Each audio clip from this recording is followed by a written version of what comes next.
وقل هذا الذكر ولا تنم إلا عليه. قل إذا أصبحت وإذا أمسيت وإذا أخذت مضجعك: اللهم فاطر السماوات والأرض. الله أكبر، الله أكبر. اللهم فاطر السماوات والأرض، عالم الغيب والشهادة، رب كل شيء ومليكه. الله أكبر.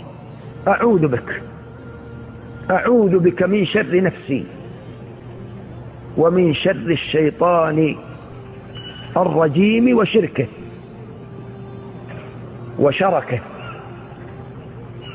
وأن أقترف على نفسي سوءا أو أجره إلى مسلم.